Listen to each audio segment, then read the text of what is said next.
lá. A Megilá começa contando pra gente do banquete que o rei Ahasverosh fez, um banquete gigantesco. Mas quem é esse rei? De onde ele veio? O rei da Pérsia e da Média, Parás e Madai? De onde que ele apareceu na história? O primeiro templo foi destruído pelos babilônios. Babel, se supõe que é Iraque, o Iraque atual, destruiu e causou o exílio do povo judeu. 50 anos depois da destruição do templo, houve uma guerra entre Pérsia, Média e os babilônios, e o Pérsia e Média ganharam essa guerra. O governo deles não durou muito tempo, mas eles conseguiram liberar os judeus dos babilônios, para eles mesmos controlarem. A gente diz que hoje em dia a Pérsia é o Irã. Então, guerra entre Irã e Iraque, a gente fica muito bem no meio dessa discussão.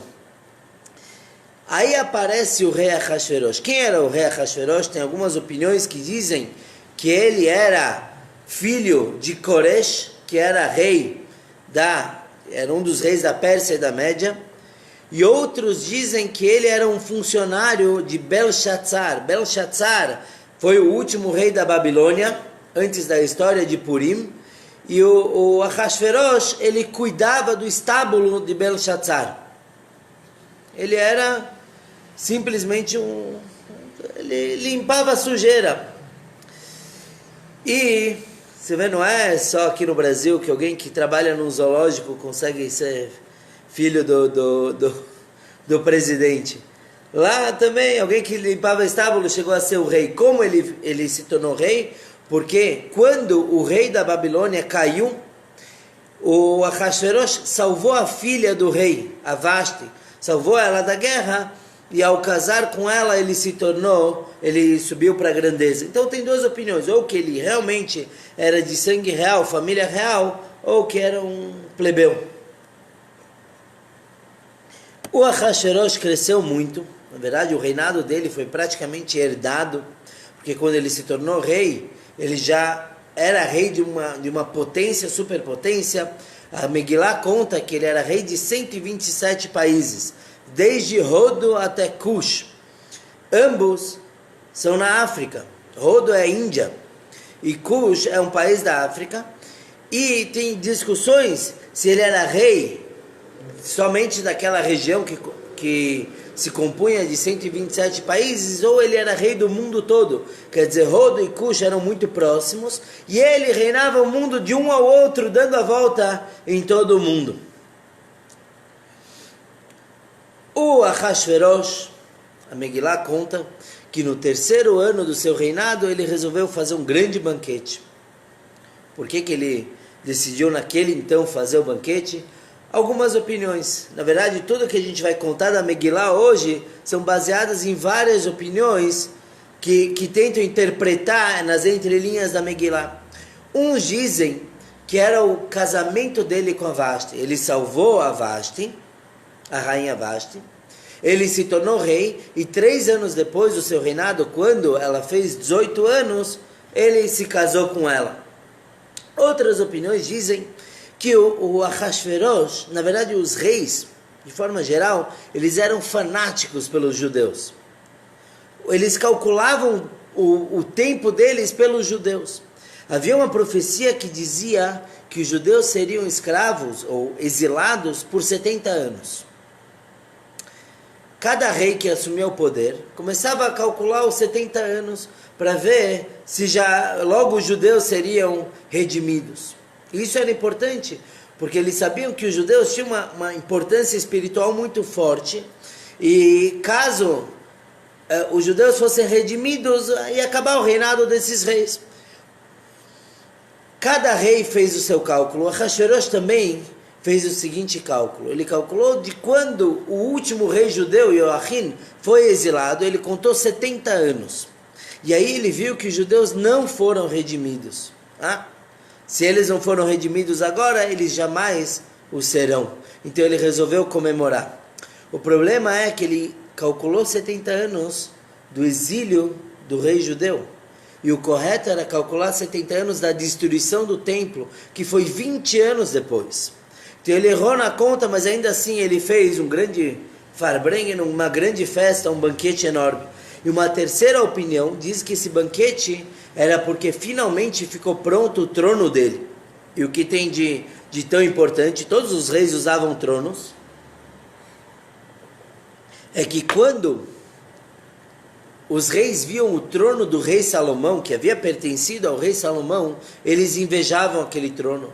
Era um trono fantástico, todo de ouro, com vários degraus, e cada degrau tinha um leão de um lado, uma outra fera do outro lado. E ele tinha uma espécie de mecanismo que quando o rei Salomão pisava num degrau, o animal daquele degrau subia o rei para o próximo degrau. Então ele não fazia um esforço.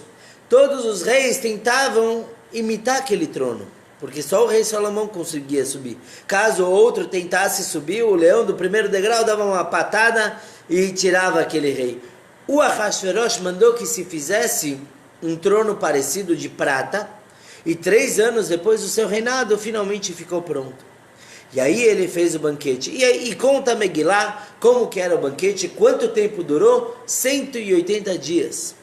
Imagina uma festa durar 180 dias. A gente, quem não gosta do carnaval, reclama de 3, 4 dias de festa. Na verdade, que já se tornaram um mês de festa, porque todo sábado antes já tinha bagunça. Imaginem meio ano de festa todos os dias.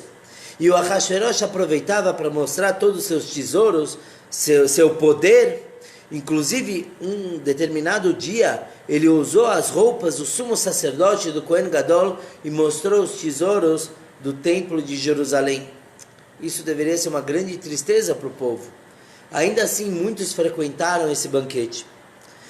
Esse primeiro banquete de 120 dias, ele era para os ministros de todos os 127 países. Quando acabou, ele pensou o seguinte: quem que realmente protegeria o rei no caso de uma guerra? Quem viria ao socorro do rei? O ministro que está a 30 dias de viagem não vai ajudar. Quem que socorreria o rei é o pessoal que mora, o povão que mora em Shushan, na capital Shushan. Por isso ele fez mais um banquete de 7 dias. E nesse banquete ele convidou os judeus e ele fez também comida kasher. E muitos judeus foram participar. Ao longo da Megilá a gente vai ver sobre banquete após banquete, e por isso uma das mitzvot de Purim é comemorar com um banquete, porque toda a história ocorre através dos banquetes. Bom, os judeus foram no banquete do rei. Tinha um judeu lá na cidade chamado Mordecai, um dos nossos heróis da Megilá, que ele implorou para o povo: não participem desse banquete, mesmo que a comida é kasher, mas o conceito do rei é equivocado. Ele está comemorando que os judeus não foram redimidos, ele está exibindo tesouros sagrados do nosso templo. Não condiz, apesar da comida ser kasher, o ambiente não condiz com o judeu. E ele chorava para o pessoal não ir, e ainda assim muitos foram, milhares foram. E o Midrash conta que por causa disso foi decretado toda a história de Purim, a quase tragédia, quase que o povo todo é destruído por conta desse banquete. No 7º dia do banquete, o 7º dia era um Shabat, o rei bebeu um pouquinho a mais. E eles estavam lá, o rei e seus ministros, conversando. E quem não tem muita coisa na cabeça começa a falar de bobagens. Então, o rei, o ministro da Pérsia, falou que as mulheres da Pérsia são as mais belas. E o outro falava que as outras eram as brasileiras, as alemãs. Começaram a discutir. Aí o rei, que não queria deixar por menos, falou: a mulher mais bela do mundo é a minha esposa Vashti. Normalmente, um súdito com cabeça vai falar: tá bom, rei, assim seja a sua palavra. Só que estava todo mundo bêbado. Então eles falaram para o rei: vamos ver se a Vashti realmente é tão bela. Então o rei ordenou que trouxesse a Vashti usando a coroa. Isso a Megillah diz claramente que ela venha usando a coroa. Porque a rainha sempre usa uma coroa. Porque que a Megillah fala justamente da coroa, porque era usando somente a coroa. Quer dizer, ele queria expor a Vashti apenas com a coroa, sem mais nada. A Vashti naquele momento estava em outro banquete. Porque enquanto o rei fez um banquete nos jardins do palácio, a Vashti fez um banquete somente para mulheres dentro. E aí vem os guardas chamar a rainha, venha se exibir para o rei e para todo mundo que está lá. Será que ela gostaria de ir ou não? Uma mulher normal ia falar, claro que não. Meu Deus, que absurdo se expor assim. Só que a rainha sim queria ir, porque ela também era uma mulher promíscua, uma mulher sem recato nenhum. E ela topou, por que não? Vai dançar na frente de todo mundo. Só que enquanto ela estava se preparando para ir para o banquete do rei, isso o Midrash conta, não está claramente na Megillah, mas o Midrash conta que ela foi atacada por uma espécie de lepra. Outros Midrashim falam que cresceu um rabo nela para humilhar ela, e quando ela se viu tão feia, ela recusou. Como que eu vou me exibir perante todo mundo estando feia? Mas não é isso que ela falou para o rei. Ela não queria assumir que ela estava feia. Que mulher gosta de falar uma coisa dessa? Lo aleino, Deus nos livre. Então ela falou outra coisa. Ela falou, será que aquele bêbado, o rei não sabe se controlar? Ele bebe um pouco, ele ordena que a rainha se exiba? Esse cara que cuidava do estábulo do meu pai, bebe um pouquinho, já perde o controle? Se conta que uma vez duas senhoras se encontraram e estavam falando dos genros. E uma falou que ela tem pena do genro dela, coitado, o cara é um nebar. Ele não sabe beber, ele não sabe jogar apostas. E a outra falou, ué, qual o problema? Baruch Hashem, que ele não sabe beber, não sabe jogar. A primeira respondeu, o problema não é isso. O problema é que ele não sabe beber e bebe. Ele não sabe jogar e joga. Ele perde tudo. Esse era o Ahashverosh, uma pessoa sem controle nenhum. E tola. O povo todo falava que ele era tolo. O que quer dizer Ahashverosh? Ahashverosh, uma das interpretações desse nome é uma dor de cabeça, porque isso que ele era para o seu povo. Então os soldados voltaram, falaram, olha, a rainha não quer se apresentar, e agora o rei está num dilema. Ele foi desobedecido pela própria esposa, né, perante todo mundo, o próprio rei. O que ele vai fazer? Ele trouxe conselheiros. E os conselheiros também não queriam falar para o rei o que ele tinha que fazer. Porque é uma cilada isso. Independente do que eles falassem, eles poderiam se dar mal.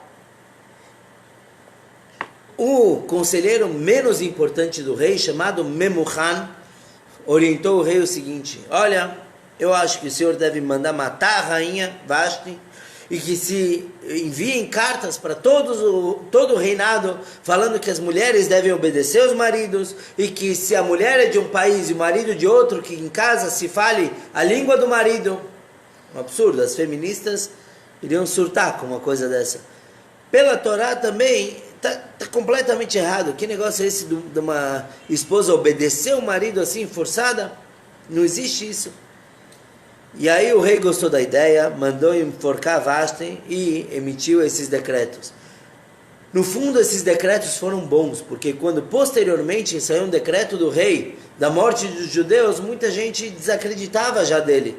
Que rei é esse que quer mandar dentro da minha casa, agora quer matar um povo todo? Bom, no dia seguinte, o rei acordou com a ressaca e começou a chamar pela sua esposa Vashti. Vashti, vem aqui, onde você está? Não dormiu hoje em casa? E aí os guardas, de uma forma muito constrangedora, eles falaram, rei, o senhor mandou matar a Vashti ontem. Ela já morreu, ele não lembrava mais. Ele falou, como assim? Eu mandei matar? O que aconteceu? E contaram que o conselheiro Memuhan, que deu a ideia, Então o rei resolveu se vingar. Ele mandou embora todos os conselheiros, expulsou eles da cidade, e o Memuhan, ele falou, eu vou me vingar dele de uma forma muito cruel. Primeiro eu vou dar importância para ele, e depois eu vou fazer ele cair, para ele ser 100% humilhado. Quem era Memuhan? O Midrash conta que era o próprio Haman, de toda a história da Megillah, o próprio Haman que deu a ideia de matar Vashti.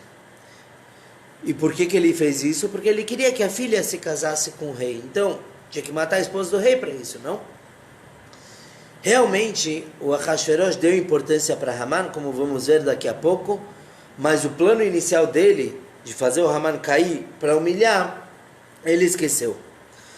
No dia seguinte, ele começou a procurar uma nova esposa. Um rei sem rainha não é nada. E se fez um concurso para encontrar uma nova mulher, uma bela mulher. Então as mulheres, todas as virgens, deveriam se apresentar no palácio. E elas se preparavam muito, se preparavam um ano para aparecer perante o rei.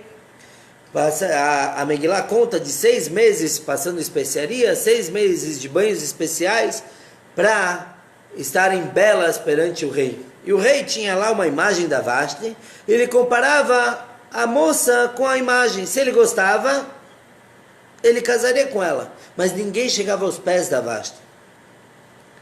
Agora, as moças que se apresentavam, sem entrar em muitos detalhes, mas elas se tornavam semi-esposas do rei. E por isso elas não poderiam sair por aí, acabou, não casei com o rei, vou fazer minha vida. Pelo contrário, elas se tornavam parte do harém do Ahasverosh. Aí a Torá conta pra gente, a Megillah conta, Ish Yehudi Haya Beshushan Abirá, tinha um judeu em Shushan, Mordecai, pela Megillah, agora estamos sendo apresentados ao Mordecai, somente agora, mas ele já morava lá há muito tempo, e ele tinha uma sobrinha, outros dizem uma prima, chamada Adassa. Adassa era uma mulher muito bela. Adassa vem daquela plantinha Adas, que a gente usa no lábio etrog, e ela era chamada assim, porque assim como o Adas tem uma fragrância muito deliciosa, a Adassa, suas ações eram muito belas. E a Adassa se escondeu na casa do seu tio Mordecai. Ela foi criada pelo Mordecai, e ela se escondeu porque ela não queria ser a rainha. Deus nos livre, por que ela ia casar com uma pessoa como a Ahasverosh? Não é do povo dela. Mas, depois de 4 anos de busca por uma rainha,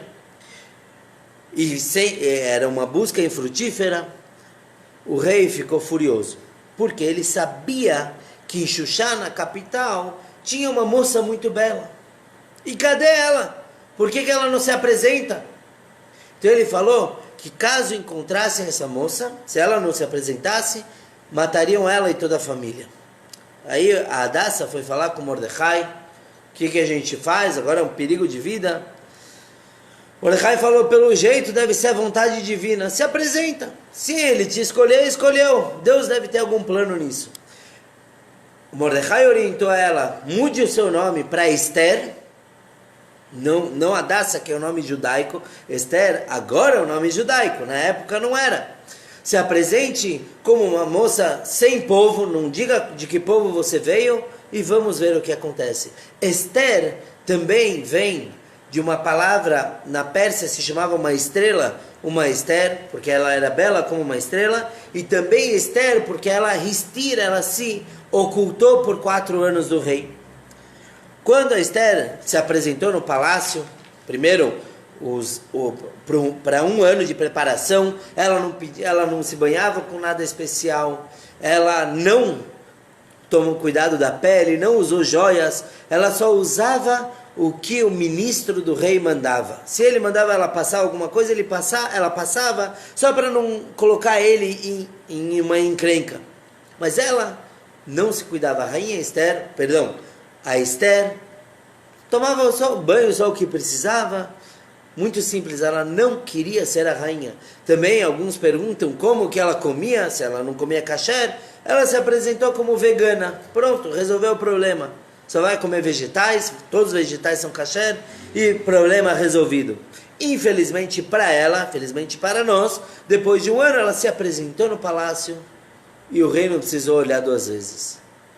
Ele ficou totalmente, perdidamente apaixonado pela Esther.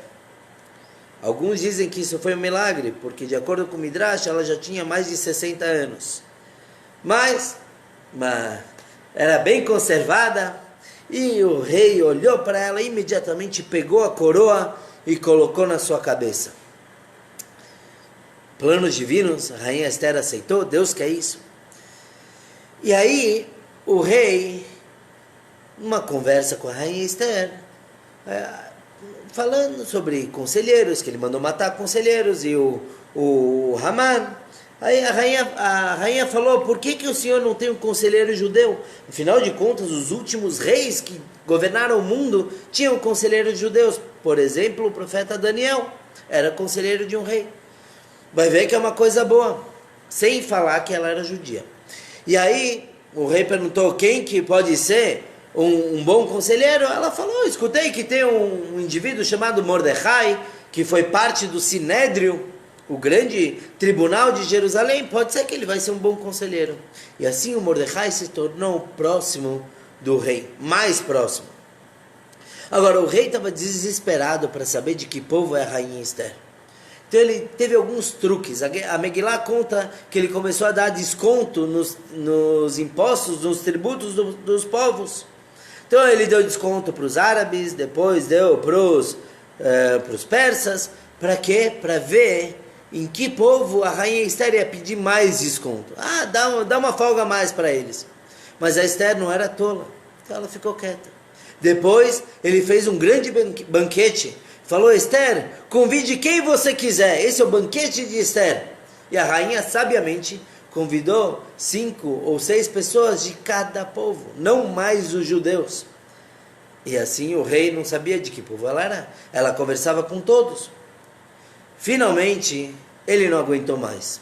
Ele foi falar com seu novo conselheiro, Mordecai. Falou, o que eu faço para descobrir o povo dessa minha rainha? Eu gosto muito dela, mas é importante para mim. O Mordecai resolveu testar a rainha Esther. Ele falou, começa a procurar outra rainha. Faz outro concurso. Por que ele fez isso? Porque ele ia ver a reação da Esther. Se a Esther ficasse escandalizada e falasse o povo dela, quer dizer que ela queria ser rainha. Se ela deixasse acontecer, quer dizer que não importava para ela. E realmente aconteceu a segunda opção. A Esther nem se importou, tomara que eu não seja mais a rainha desse tolo. Quando o rei começou a procurar outra rainha, a Esther perguntou, por que você está procurando? E ele falou, porque eu quero outra, você não me fala de que povo você é. Aí a Esther respondeu o seguinte, veja bem, se você está preocupado se eu sou de família real, se eu tenho sangue nobre, sim eu sou. E realmente a rainha Esther era descendente do primeiro rei judeu, Shaul HaMelech, rei Saul. Você quer uma outra rainha? Pega. Se você está feliz comigo, dos meus modos, eu tenho modos reais, fica comigo, senão pode pegar outra rainha. Naquele momento, o Ahasuerus desistiu de tentar descobrir o povo da Esther. Ele estava feliz com ela. Why not? Por que não ficar de bem com ela? Bom, a Megilá conta logo depois de um quase atentado contra a vida do rei. Bigtan e Teresh. Bigtan e Teresh eram 2 guardas que estavam planejando matar o rei. Eles estavam lá conversando na língua deles e de repente eles viram Mordecai sentado no portão do rei. Por que o Mordecai se sentava lá? Porque ao mesmo tempo que ele era conselheiro do rei, ele cuidava de quem entrava no palácio, ele também continuava sendo um juiz para o povo judeu, então ele tinha que estar acessível. E aí ele escutou os 2 guardas conversando. Quando eles perceberam que o Mordecai estava escutando, eles falaram, um falou para o outro, vamos mudar de assunto. E o outro respondeu, o Mordecai, ele não vai entender o que a gente está falando, a gente está falando em outra língua. Estavam falando na língua nativa deles. O problema deles é que o Mordecai era membro do Sinédrio. do grande tribunal. E pela lei da Torá, um juiz tem que falar a língua de todos aqueles que vêm falar com ele. Porque não pode ter um intérprete no tribunal. O juiz tem que entender. Logo, Mordecai, ele conhecia 70 línguas. Ele conhecia todas as línguas faladas naquela região. Então ele ficou escutando os dois guardas planejando o atentado. E por que eles queriam matar o rei? De onde os guardas reais agora querem matar? O Midrash traz para a gente alguns motivos muito interessantes. O primeiro deles é que eles eram também garçons reais. E de repente, quando o rei casou com a Esther, ele começou a dar banquete atrás de banquete. E eles não aguentavam mais trabalhar tão pesado. Eles falaram, vamos matar esse rei logo, se livrar do nosso fardo. Esse é um motivo um pouco fraco para matar o rei, mas tudo bem. Outro motivo é que eles eram primos da esposa anterior do rei, Vashti. Eles queriam vingar a sua morte. Também eles eram grandes antissemitas. Então eles falaram, vamos matar o rei. De quem vai ser a culpa? Do Mordecai, claro, é o mais novo funcionário real. E assim todos vão acusar o Mordecai. E a gente vai ter vingado a morte da nossa prima, Vashti. Mas o Mordecai escutou isso, contou para Esther e falou, Esther, conte que você descobriu do atentado para o rei. E a Esther foi e contou para o rei, mas ela não levou crédito por isso. Ela falou, olha, o Mordecai me avisou que querem te matar. Isso foi muito bom, porque é o que garantiu a salvação do povo judeu. Inclusive por isso, no Pirkei Avot, na ética dos pais, diz que todo aquele que diz algo em nome de quem o falou, traz salvação para o mundo. Como Esther falou para o rei, em nome do Mordecai. Long story short, o rei foi pesquisar e descobriu o plano de Bigtan e Teresh, de assassinato, deu cabo dos dois e colocou no diário real sobre essa história que o Mordecai salvou a vida do rei. Estamos agora no terceiro capítulo da Megillah e somos agora apresentados ao Haman, nosso arqui-inimigo. Deus os livre. Ahasverosh deu grandeza para o Haman, fez ele ser grande. Vamos lembrar que esse era o plano inicial do Ahasverosh. Já que o Haman fez a Vashti morrer, agora o Ahasverosh ia se vingar, dando importância para ele. Mas por que o plano mudou? E o Ahasverosh não queria mais matar o Haman, porque agora ele tinha uma dívida com o Haman. Graças ao Haman, ele casou com Esther, uma mulher tão fantástica. Então ele percebeu que ele deveria toda essa honra para o Haman. Ele fez o Haman ser muito importante e um dos decretos é que todos deveriam se ajoelhar perante o Haman. O Haman não era tolo, ele queria aproveitar e fazer com que todos fizessem idolatria. Então ele pendurou o ídolo dele no pescoço para que todos, ao se curvarem para ele, se curvassem também para o seu ídolo. Obviamente os judeus tinham um problema com isso. Como que vão se ajoelhar para idolatria? É proibido.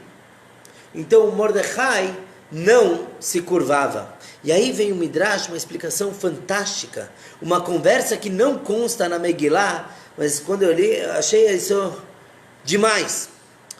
O Haman viu que o Mordecai não se curvava.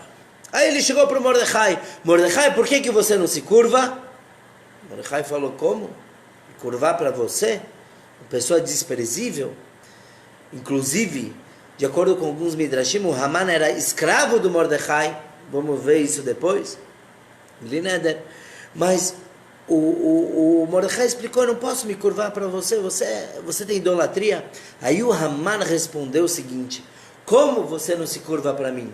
O meu antepassado era Esaú. O teu antepassado era Jacó. E quando Jacó se encontrou com Esaú, o que ele fez? Depois de 22 anos separados, o Jacó se ajoelhou por Esaú com todos os seus filhos, por Esaú, todos os filhos de Jacó, e ele inclusive se ajoelharam por Esaú. Você, descendente de Jacó, deve se curvar para mim, que sou descendente de Esaú.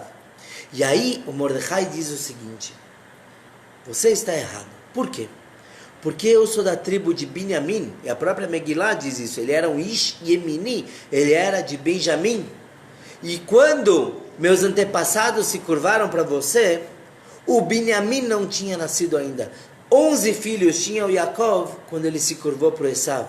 O Binyamin nasceu logo depois. Então eu, como descendente de Binyamin, nunca me curvei para você e não vai ser agora que eu vou fazer isso.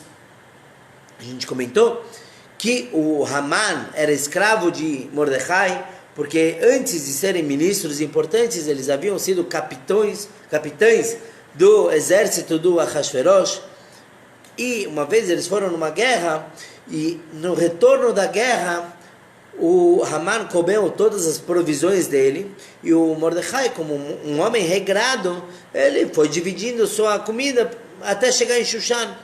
E o Haman, com muita fome, chegou para o Mordecai e falou: por favor, me alimente, não me deixe morrer.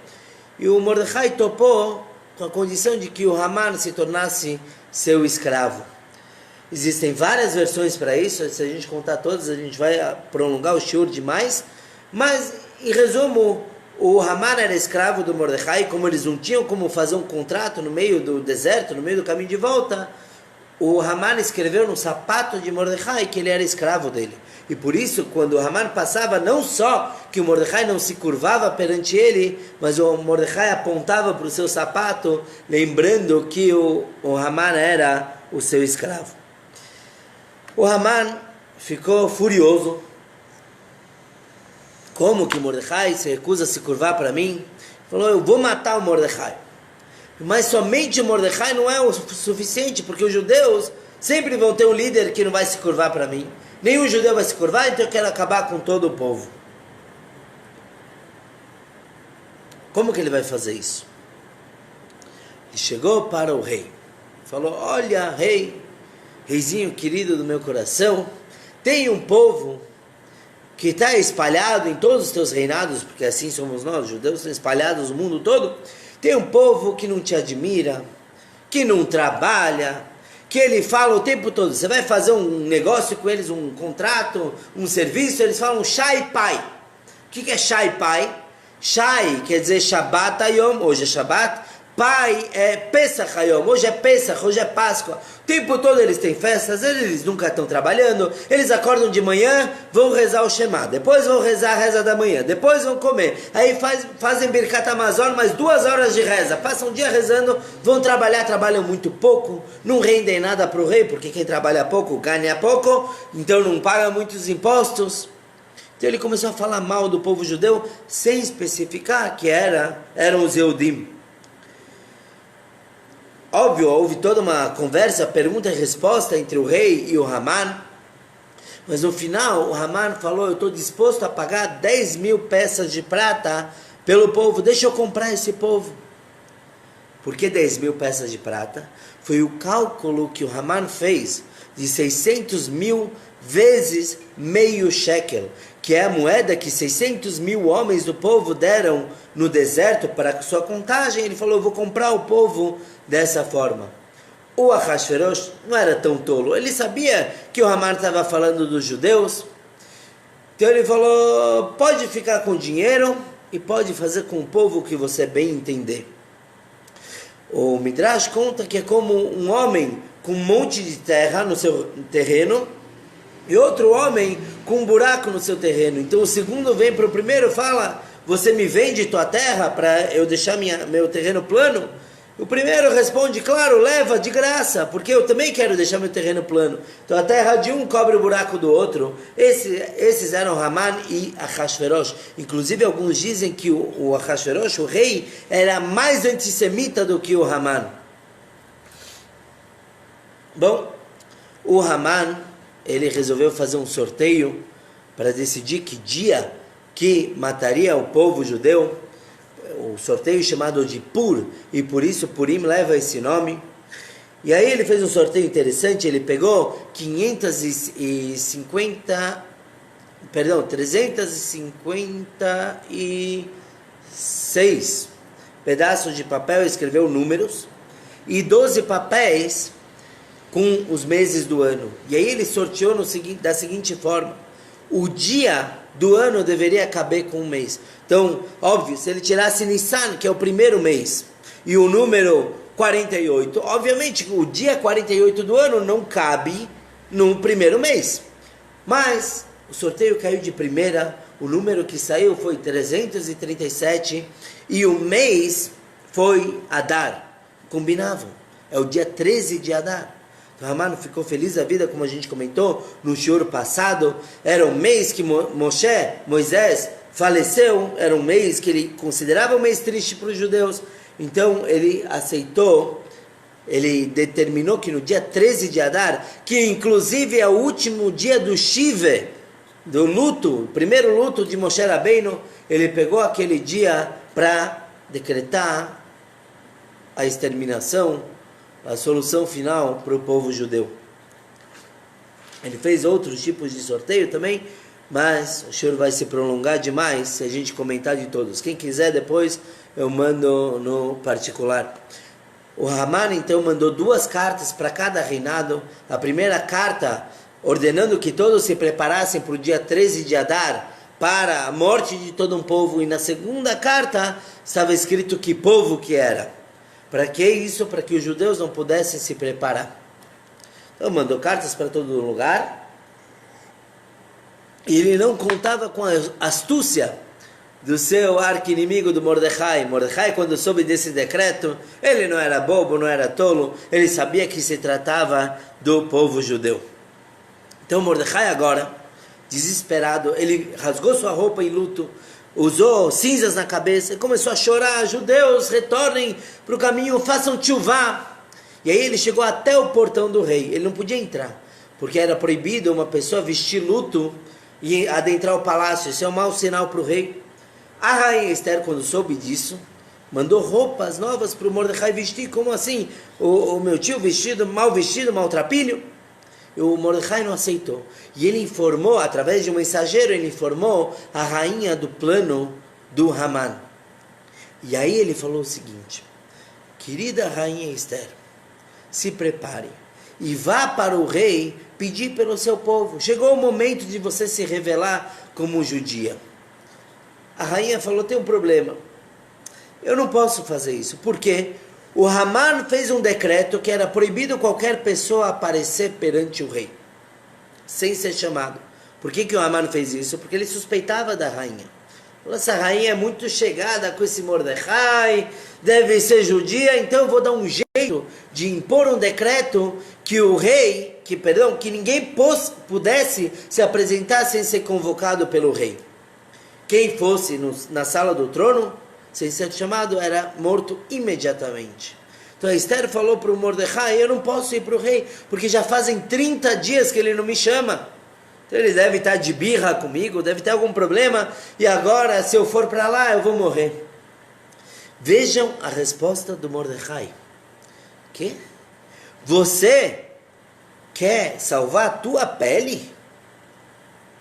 Primeira coisa, quem sabe Deus te colocou no palácio como rainha exatamente por causa dessa história. Veja bem, é tua culpa todo esse decreto. Por que é culpa da rainha Esther? Porque o antepassado dela, rei Saul, Shaul Amelech, recebeu a ordem de destruir todo o povo de Amalek.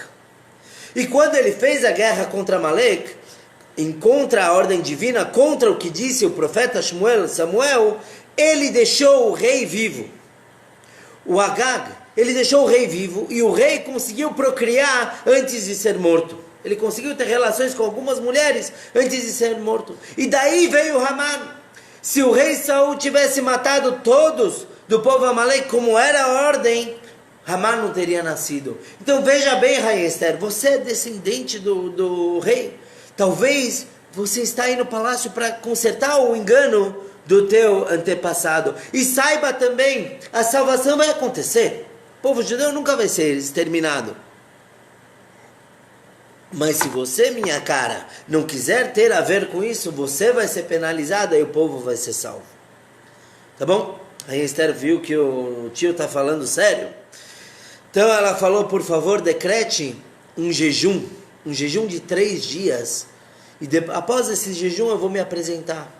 Porque Porque está escrito que Deus nunca faz um justo sofrer por mais de 3 dias.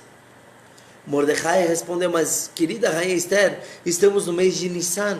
E no mês de Nissan nós temos o Pesach. E o jejum dos 3 dias vai cair no Pesach, ninguém vai fazer Seder. Quem está aqui assistindo o Shiur sabe que a gente come pra caramba em Pesach. Tem o Seder, 4 copos de vinho, matzá, matzá, matzá, matzá. E agora você quer decretar um jejum? Esther contestou, falou, melhor a gente jejuar um Pesach e viver por todos os outros, do que tentar fazer um Pesach e morrer todo mundo depois. O Mordecai aceitou, se decretou o jejum, e a Esther, a última mensagem da Esther foi eu vou me apresentar para o rei. Vekasher avadeti, avadeti. Se eu for morta, morri. O que quer dizer isso? Óbvio, se ela for morta, ela vai ter morrido. Qual o problema? A Esther falou, tem uma coisa, meu querido tio.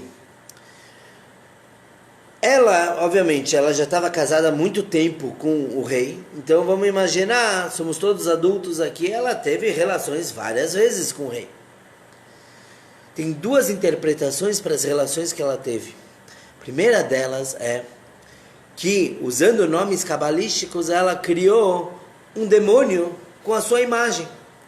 E quando o rei queria ter relações, era com aquele demônio, não era com ela.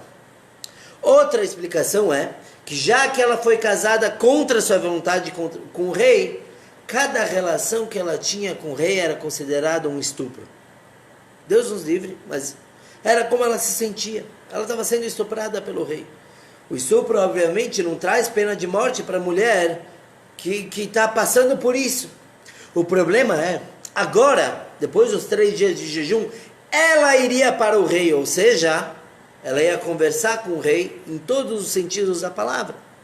Então ela estaria se oferecendo para o rei. Então ela falou para o Mordecai, eu vou ter relações dessa vez por minha vontade. Quer dizer, por me oferecer. Então eu vou perder esse mundo e o mundo vindouro. Eu vou estar pecando. Mas tudo bem, se é para o bem do povo judeu, eu me entrego. Entrego minha vida nesse mundo e o meu mundo vindouro. Obviamente que a gente sabe, depois a rainha Esther foi elogiada e não se considerou um pecado. 3 dias depois, vamos encurtar um pouquinho, 3 dias depois ela se apresentou para o rei, e o rei falou, minha querida rainha, quando ela foi se apresentar, o rei ficou furioso, porque ele falou o seguinte, não entendo, a rainha Vashti que eu chamei, ela não veio, eu tive que matar ela. Agora essa aqui, rainha Esther, que eu não chamei, e ela veio, vou ter que matar também, porque esse é o decreto. Só que naquele momento o Midrash fala que ela teve ajuda de vários anjos, tanto ajudando ela a ficar em pé depois de 3 dias de jejum, como em relação a Ahasverosh, os anjos ajudaram a acalmar ele, e ele estendeu o seu charvit, o seu bastão, o cedro real, para que a Esther tocasse e não fosse morta, porque era o único sinal que mostrava que o rei tinha interesse naquela pessoa. E aí o rei perguntou, minha querida Esther, por que você correu tanto perigo em vir falar comigo? Qual é o teu desejo? Até metade do meu reinado eu vou te entregar. Peça o que você quiser. Por que metade do reinado? Porque, de novo, ele nunca ia entregar Jerusalém. Jerusalém não ia entregar para ninguém, porque ele sabia que os judeus tentariam reconstruir o seu templo, de alguma forma. Então Jerusalém é dele. Jerusalém é nossa querida cidade muito disputada. A Esther falou, não é nada disso que eu quero. Eu quero apenas que você, rei Ahasverosh, e o Haman venham para um banquete só para vocês dois que eu preparei. O que a rainha queria com esse banquete era, primeiro, que os judeus considerassem ela uma traidora, porque os judeus sabiam que ela era judia, e de repente a Esther quer jantar com o inimigo? Ela é uma traidora. E assim os judeus iam rezar, porque iam perder as esperanças nela. Até o momento deles confiarem na rainha, eles não rezavam tanto para Deus. No momento que eles viram que a rainha é uma traidora, só Deus pode nos salvar. E era isso que ela queria, que eles rezassem puramente para Deus. E o segundo motivo, ela queria causar ciúmes no rei. O rei ia falar, que você está convidando o meu primeiro-ministro para jantar com a gente? Por quê? O que vocês têm em comum? Tanto que no banquete, o rei obviamente aceitou, o Haman tirou a coroa de ministro dele, a rainha foi lá e pôs a coroa dela do lado. Ela chegou mais para ele no banquete para causar ciúmes no rei. Por quê? Porque ela queria ser morta juntamente com o Haman. Queria que o rei sentisse tantos ciúmes que matasse os dois. O problema dos judeus seria resolvido. Logo após o banquete, o Haman saiu todo feliz da vida. Mencionamos no shiur, na quarta-feira, como que ele estava tão feliz. De repente ele viu Mordecai não se curvando para ele e falou, eu não aguento ver esse cara. Tão furioso ele estava, ele resolveu matar o Mordecai naquela mesma noite. Tudo que ele tinha, todo o seu poder, não valia nada diante da sua raiva. Quando ele chegou em casa, ele contou para a família como ele era importante, falou mal do Mordecai. Sua esposa deu uma ideia. Tinha vários amigos, mas a esposa, tem que tomar cuidado que a gente conversa entre marido e mulher, esposa para o marido, às vezes as coisas podem só ficar piores se a gente está com raiva. A esposa falou para o Haman, muito simples, Haman, está bravo com Mordecai? Você já tem a data para matar o povo. Mate o Mordecai hoje à noite mesmo. Isso foi a ideia dela. Mate ele, aí você vai se sentir muito feliz. Por quê? Porque no banquete, eu esqueci de mencionar, no banquete, o rei perguntou para a rainha, o que você quer de mim? A rainha falou, vem amanhã para um outro banquete, você e o Haman. Convidou para um segundo banquete.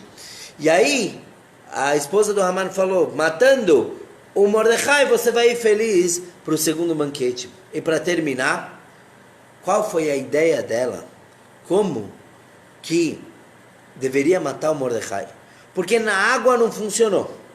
Quando tentaram matar judeus na água, no Nilo, os bebezinhos no Egito eram salvos. O povo judeu se salvou atravessando o Mar Vermelho, enquanto os egípcios se deram mal. No fogo não deu certo, porque Abraham, nosso patriarca, e 3 profetas nossos foram jogados no fogo e não morreram. Com animais ferozes, o profeta Daniel foi jogado na cova dos leões e não foi morto. Então ela falou, sabe qual é a ideia? Uma forca. Faz uma forca, assim o Mordecai não vai escapar, porque os judeus nunca escaparam da forca. E ela falou, faça uma forca de 50 amot, 50 cúbitos, mais ou menos 25 metros. Por que uma forca tão alta? Tem algumas explicações maravilhosas para isso. Primeira, porque ela tinha medo que o Mordecai fosse um feiticeiro. E um feiticeiro só tem poder quando ele está com os pés no chão. Logo, a forca é bem alta, o Mordecai não poderia se salvar. O segundo motivo, é que tinha uma regra na cidade de Shushan, que quando se condenava alguém à forca, mas por acaso a corda arrebentasse, a pessoa estava livre, ele podia sair correndo, ele não teria mais pena de morte. Uma forca de 25 metros, eu imagino que se a corda arrebentar, o Mordecai não ia ficar vivo lá embaixo no chão. E um outro motivo é que o Haman sonhou que o Mordecai voava por sobre sua casa. Então ele falou, obviamente a forca tem que pôr o Mordecai acima da minha casa para cumprir com o meu sonho. E ele não sabia que na realidade isso quer dizer que o Mordecai teria domínio sobre a casa do Haman, como realmente aconteceu na história posteriormente. Então assim, temos naquela noite a Esther preparando o banquete no dia seguinte, os judeus chorando, pedindo perdão para Deus por suas vidas, o Haman construindo a forca com uma festa, ele fez com música e festa, e o rei Ahasverosh estava dormindo.